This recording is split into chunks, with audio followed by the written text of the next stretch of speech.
17절까지 말씀입니다.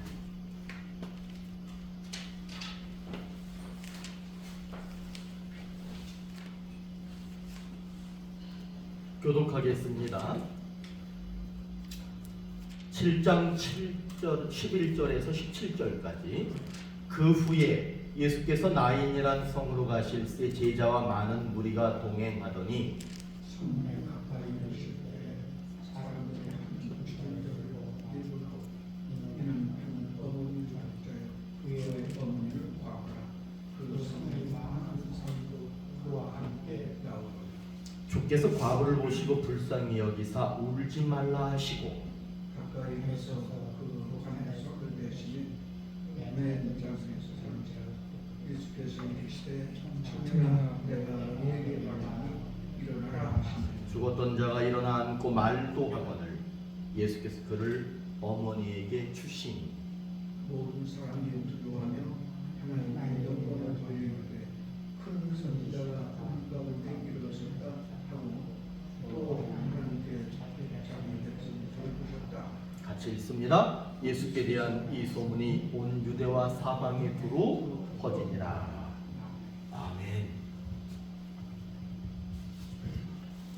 오늘 말씀은 되게 명료해요. 명료하다라고 하는 말은 뭐냐면 오늘 말씀에는 분명한 문제가 나옵니다. 그 다음에 분명한 약속도 나옵니다. 오늘 말씀에서 문제가 뭐냐 하면 이제 이 문제라고 하는 것을 볼 때 오늘 성경 속의 문제예요. 그런데 우리들은 이 문제를 지금의 내 문제로 받아들여야 됩니다. 그러면 오늘 성경 속에 어떤 문제가 있느냐 하면 12절 한번 보실까요? 이게 문제예요. 12절에 보시면은 뭐라고 써 있어요? 누가 성문 예수께서 성문에 가까이 이르실 때에 사람들이 이 문제예요. 이게 한 죽은 자를 메고 나오니 이는 한 어머니의 독자요. 문제가 뭐냐면 한 죽은 자죠. 죽은 자가 나오고 그 다음에 또 뭐예요? 한 어머니가 나오죠. 그러니까 이 문제가 뭐냐 하면 죽은 것도 문제죠. 그런데 그 아들을 잃어버린 엄마도 문제인 거예요. 사실 이 말씀을 대부분이 설교를 하고 다룰 때 어떻게 다루느냐 하면 이거를 문제로 봐요. 죽었는데 예수가 살렸다. 그걸 봐요. 그런데 우리는 이 말씀에서 다시 한번 봐야 될 것이 있는데 그것이 뭐냐 하면 이 사람이 문제인 거예요. 이 사람은 뭐라고 나오냐 하면 뭐라고 나와요? 여기서 과부라고 하는 말을 명료하게 써주는 이유는 뭐냐면 과부는 남편이 있다가 그 남편이 죽었을 때 그 사람을 과부라고 보는 거예요. 이 사람은 남편이 있었고 그 남편과 함께 자식을 낳았어요. 그런데 이 사람은 어떤 경험을 했느냐 하면 그 사랑하는 남편, 아들까지 낳고 살았던 그 남편을 잃어버린 경험이 있어요. 이 사람의 아픔과 슬픔은 이루 말할 수 없이 큽니다. 그런데 거기에다가 엎친 데 덮친다고 의지하고 살았던 한 아들, 하나밖에 없는 아들까지 죽은 거예요.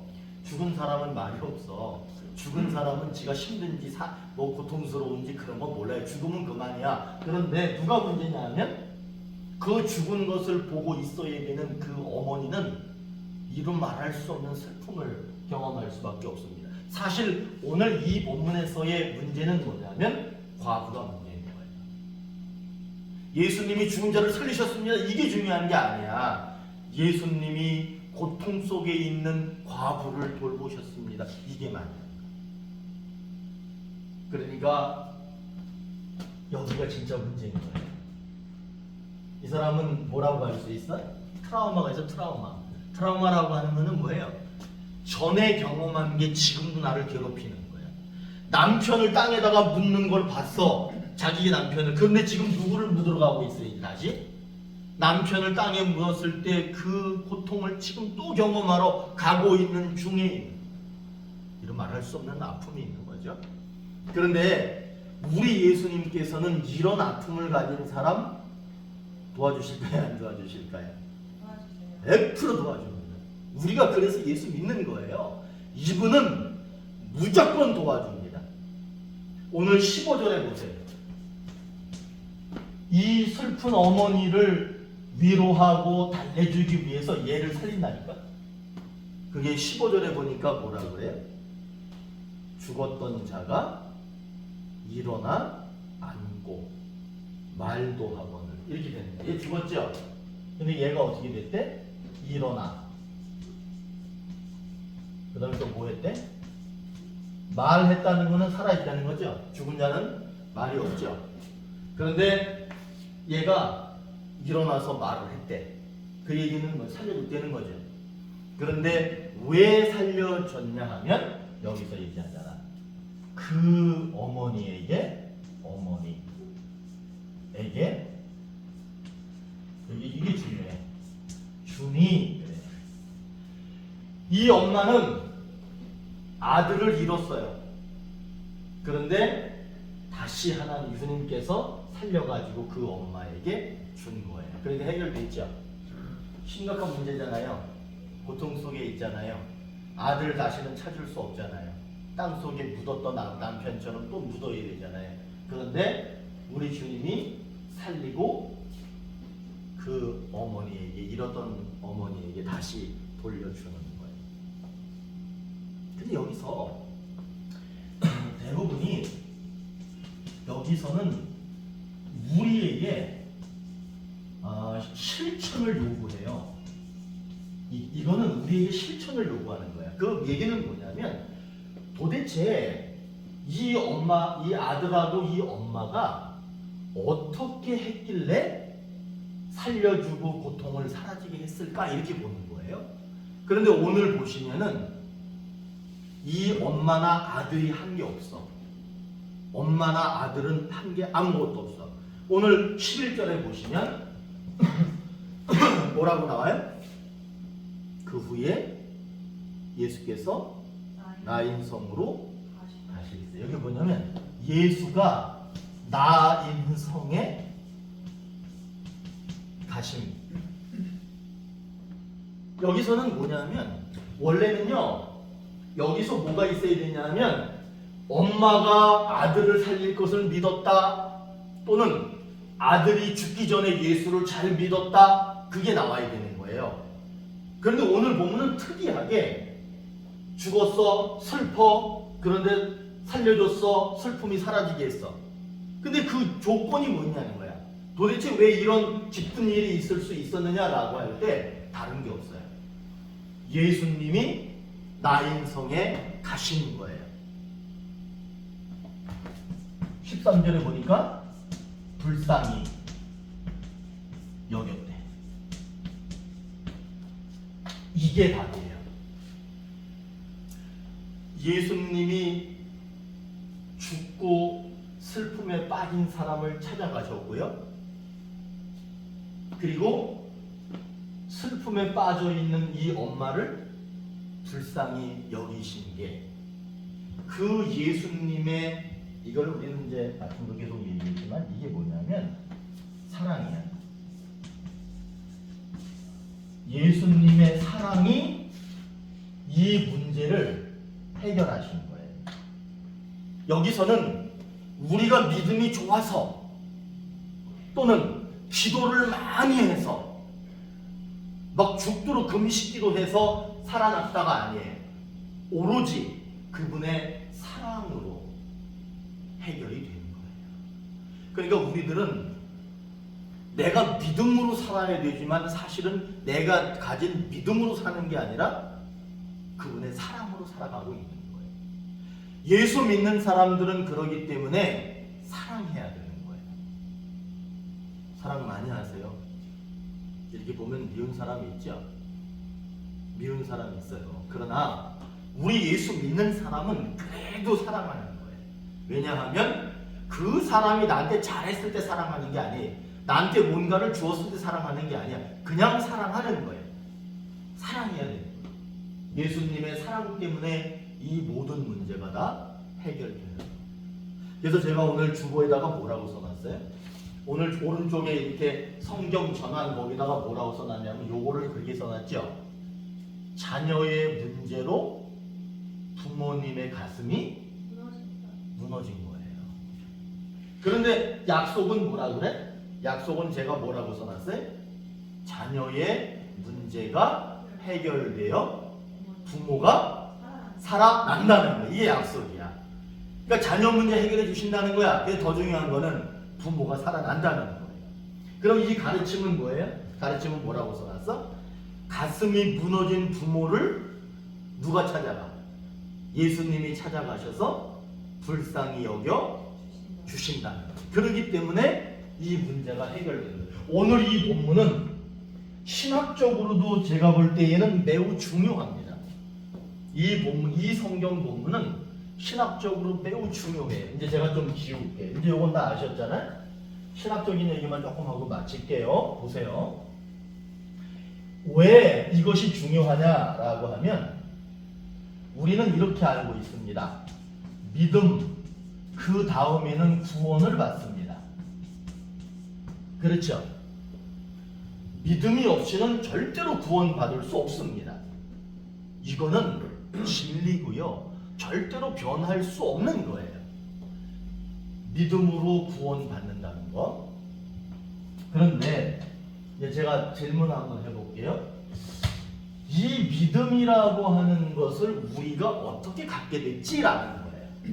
나에게 믿음이 어떻게 왔지? 그럼 나는 무엇을 믿어야 되는 거지? 한번 생각해 보세요. 나는 뭘 믿어야 돼요? 우리는 이제 누굴 믿는다 그래? 예수님을 믿어야 되죠. 그런데 실질적으로는 예수를 믿는데 예수의 무엇을 믿는 거냐 하면 제가 여기서 뭐라고 썼어요? 이거는 희생이라고 하는 건 예수가 십자가에 못 박혀 죽은 거예요. 우리는 예수를 믿어야 된다. 그런데 실질적으로 그게 뭐냐? 예수님의 희생을 믿는 것이다. 그러면 이제 제가 이제 두고선 그러면 예수님의 희생은 무엇으로부터 왔느냐? 그러면 하나님의 사랑에서부터 예수가 희생한 거예요. 하나님의 사랑이 있었기 때문에 예수가 우리를 위해서 희생한 거예요. 그러니까 믿으면 구원이라는 거에 앞서서 하나님의 사랑이 우리를 뭐했다? 구원하는 거예요. 그러니까 믿음으로 구원 이전에 어떤 구원이 있었다? 하나님의 사랑, 곧 예수를 십자가에 희생시키는 사랑을 통해서 구원이 먼저 온 것이고 그 사실을 믿으면 구원에 이르게 된다는 거예요. 그런데 이렇게 얘기합니다. 그러면 우리가 믿음이 있어. 그러면 그 다음에는 무엇이 있고 그 다음에 무엇이 있느냐? 구원이 이루어져요. 그러면 여기에 하나 들어갈 게 있어. 이제는 우리 오늘의 교회에서 같이 예배드리고 있는 우리들은 무엇을 생각하냐면 요것만 생각하지 말고 이거 이전에 사랑으로 구원이 이루어졌다. 그리고 그 사실을 믿음으로 구원에 이룰 수 있다. 그러면 이제 우리는 어떻게 살아야 되느냐는 거예요. 이거는 하나님의 영역이에요. 이거를 가리켜서 우리는 신학적으로 뭐라고 얘기하느냐면 그냥 들어보세요. 예정론이라는 거예요. 예정론. 예정론이라고 하는 것은 하나님이 계획하시고 하나님이 그렇게 이루어 가신 거야. 그거는 내가 아들을 보내서 그가 희생함으로써 너희를 구원할 것이다. 하나님의 사랑으로 너희를 구원할 거다는 예정론이에요. 자, 근데 여기서는 이거는 뭐냐 하면 믿음으로 구원받는다 라고 하는 것은 무엇을 믿는 거냐 하면 이 사실을 믿을 때 구원을 받는 거예요. 그러면 이 사실을 믿음으로 구원받은 사람은 이거는 우리가 삶의 삶 이렇게 실천해야 된다는 거예요. 이제 우리는 이 믿음을 가졌죠. 그래서 그 믿음으로 구원을 받았어요. 그런데 어떤 과정을 하나 통해서 가야 돼. 그게 뭐냐면 여기 들어가야 돼. 그러면 이렇게 되는 거예요. 믿고 예수님이 사셨던 것처럼 그렇게 살자. 그러면 이 구원은 이거하고 또 달라요. 이거는 여기다 이렇게 붙일 수 있어. 이렇게. 또는 완벽한이라는 말을 붙일 수 있어요. 여기에 뭐가 들어가야 된다고요? 희생 또는 하나님의 사랑처럼 우리도 사랑할 때 구원에 이른다. 이렇게 보셔야 되는 거예요. 오늘 본문은 나인 성과부의 죽었던 아들을 예수님이 살렸다라고 하는 것은 단순히 죽은 자를 살렸다라고 하는 내용이 아니라 이런 신학적인 내용이 있다라고 보는 거예요. 사실은 뭐 이런 내용은 누가 얘기하지를 않으니까 오늘 우리가 한번 나누어 보는 거예요. 그래서 이제 그러면은 김진영 목사는 도대체 어떤 근거에서 이런 얘기하는 거야? 라고 하면 존 웨슬리 목사님 아세요? 존 웨슬리.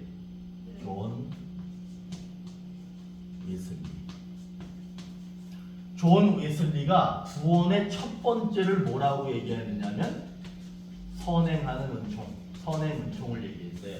이거는 요 얘기를 하는 거예요. 요거. 우리가 아직 믿음을 가질 수 없는 상태에 있을 때 우리에게 믿음을 가질 수 있도록 은혜를 베푸신 거야. 그게 이거예요. 그럼으로써 구원의 문이 열렸고 그 사실을 믿음으로 구원에 이르게 됐고 구원받은 우리는 그 믿음으로 예수가 사셨던 것처럼 하나님이 우리를 사랑한 것처럼 그렇게 할 때 구원에 이르게 된다. 이렇게 되는 거예요. 아직 어느 교회에서도 이렇게 얘기하지 않았고 어느 신학자도 이렇게 얘기하진 않았어. 그런데 오늘 이 본문은 그 얘기를 하고 있는 거예요. 구원은 이런 거야. 여기도 구원이 있고 여기도 구원이 있고 여기도 구원이 있죠. 구원은 이렇게 한 가지만 얘기하는 게 아니에요. 이런 구원이 이루어진다는 거예요. 자, 그러면 우리는 이게 중요해요. 이렇게 이 동그라미가 중요해. 사실은 이렇게 이 동그라미 안에 예수의 희생처럼 나도 희생해야지, 하나님이 사랑할 수 없는 죄인을 사랑하셨으니까 나도 사랑하며 살아야지, 그게 중요한 거예요. 그러면 그 사람은 완전한 구원을 이룬 사람이 됐다라고 봅니다. 그러면 이제 오늘 이 내용에서 나인성 과부를 보면 어떤 구원에 속하냐면 여기에 속하나요? 첫 번째 구원에. 그 여인은 믿음을 갖지 않았어요? 믿음을 고백한 적도 없어요. 그런데 그가 구원받을 수 있었던 것은 하나님의 오직 사랑으로 이루어진 거예요. 그러니까 어쩌면 지금도 우리는 우리의 믿음이 부족합니다. 나의 믿음이 부족합니다. 어떻게 나같이 이렇게 작은 믿음으로 내가 하나님의 도움을 받고 구원을 받을 수 있습니까? 라고 고백할 때 걱정할 게 없는 것은 나의 믿음이나 그런 것들과 상관없이도 하나님의 사랑으로 구원하실 수 있다는 거예요. 이 내용은 뭐 이렇게 일상적으로 교회에서 설교 시간에 잘 얘기 안 하는 거기 때문에 조금 어려우실 수는 있지만, 그렇게 구원은 단순하게만 이루어지는 것이 아니라 이런 과정을 통해서 이루어진다는 것을 오늘 우리가 잘 알았으면 좋겠습니다. 자, 남선교회 회원들 몇 명 우리는 오늘 참여하지 않았지만 우리 장로님 특별히 이제 이런 내용을 우리 장로님이 딱 가지고 계셔서 남성교회들을 모아가지고 야, 구원은 이런 거야 하면서 믿음이 있으면 구원받지. 그런데 구원받기 전에 뭐가 있어야 된다? 예수님의 희생 같은 삶이 있어야 돼. 하나님의 사랑 그런 게 있어야 되는 거야. 우리 삶에도 그럴 때 완전한 건 이루어 이렇게 말씀해 주시면 감사하겠습니다. 자, 우리 오늘 이 나인성 과부의 그 다시 행복해지는 것과 또 우리가 그 말씀을 통해서 신학적으로 이런 것들이 있다는 것을 인식하면서 다시 한번 우리들의 믿음과 우리의 구원의 그 틀이 패러다임이 달라지는 그런 은혜가 있기를 바라겠습니다. 자, 우리 찬양 드리겠습니다.